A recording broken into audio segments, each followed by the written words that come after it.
Hello, everyone. Welcome back. Good morning. Thank you for joining us. I'm Steve, And I'm Scott. and together we're Backyard Musings. We're broadcasting from Apple Valley. I still got work going on, so guys are going back and forth. So we're broadcasting remotely, but we're in our homes in Apple Valley. And one of the reasons we're in our homes is because it's hot. It is blazing hot. Yeah. Summer is here. Yep. But we are still going to talk about science and technology. We love it. We like it. We love it. We want more of it. Yeah, and we appreciate all those that have subscribed.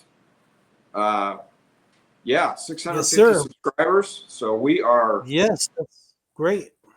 We are, just really grateful for all that. Yep. Okay, folks, the National Oceanic and Atmospheric Administration, NOAA, expects several states in the northern United States to have an opportunity to see the northern lights, as geomagnetic storms will likely disrupt Earth's magnetic field. And it's probably going to be a quick show. Probably tonight will be the last opportunity to see it.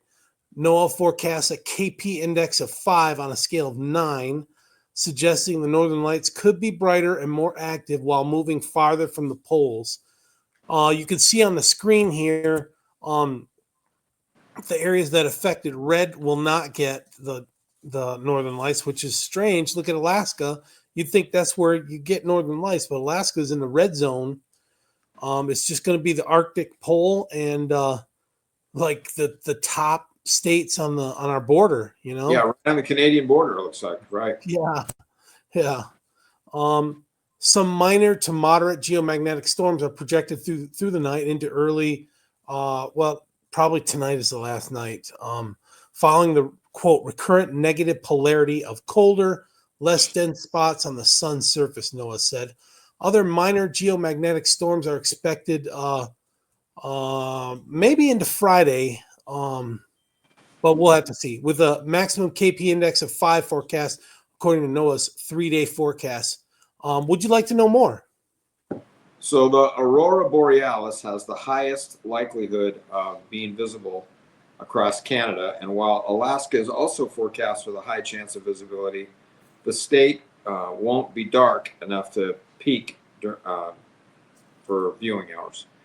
A minimal opportunity marked by a view line is forecast through northern Iowa and other northern states, suggesting that there's a low but potential chance in parts of Wyoming, South Dakota, northern New York, New Hampshire, Vermont, and Maine. A still relatively low yet higher chance is expected in the areas of Washington State, northern Idaho, Montana, North Dakota, northern Minnesota, northern Wisconsin, and upper Michigan. Yeah, the Upper Peninsula. I was going to say something. If you do see these northern lights, would you please put it in the comments that you were able to view the northern lights? And if you were not able to view it, then please ask for a refund, and we'll do our best to get you a refund. Well, yeah, or maybe snap a picture. Oh yeah, I've never seen them in person, so I think this is kind of one of my, I don't know if it would be a bucket list item, but I would think it'd be cool to see this. I've seen it depicted on TV, and I've seen what do you call it, videos of it. So it looks cool. Yeah, you got to join us for hunting in Alaska, and good chance you'll see it. Definitely good chance. Thanks. NOAA recommends traveling to a high vantage point away from light pollution. The agency said the northern lights are best seen between 10 p.m. and 2 a.m. local time. And if in the right area with optimal weather conditions, the Aurora Borealis could be visible even with lower geomagnetic activity, including a KP index of 3 or 4. And I have no idea what that is. An expert writing for National Geographic recommended a regular camera with a wide-angle lens and an aperture or f-stop of 4 or lower. I guess our photography people would know what that is, right? Right. While other settings like ISO or ISO and shutter speed will likely need to be adjusted depending on the aurora's strength. With a smartphone, NOAA said it's best to use a tripod to stabilize the image long enough to capture the northern lights displays. The agency also recommended disabling flash and enabling night mode. Yeah, I snapped pictures on my smartphone in Alaska, and they And came out. they came out all right? Well, I mean, grainy. They weren't, spectacular, but you could still see they were green. Were they videos or was it picture? No, just pictures. Yeah. Cool. The northern lights, while visible throughout the year, are seen more often between late September and March when nights are longer, experts said. Yeah, that's right. So we're at the solstice, so we're just past the solstice. So Yeah, summer solstice. Alaska probably only has about an hour of darkness, maybe an hour and a half of darkness, and the rest is sunlight throughout the day.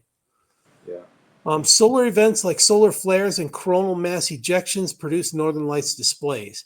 As electrons from these events collide with oxygen and nitrogen in the Earth's atmosphere, an increase in solar activity was achieved in October 2024, NOAA and NASA said, as the sun reached the solar maximum period of its 11-year cycle. This peak is expected to persist into early 2026, the agencies noted. So, yeah. Okay.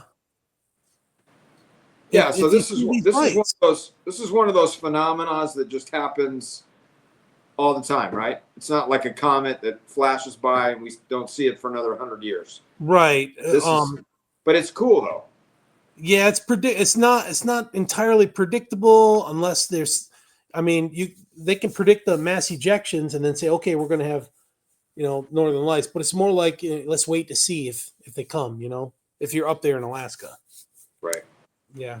Yeah, but pretty cool. And that's a cool slide you came up with. I don't know where you came up with that. So NOAA produced that. Gotcha. Pretty cool. Yeah. All right, folks. We'll see you in the afternoon. We hope you have a great day. Take care, everyone. Thanks.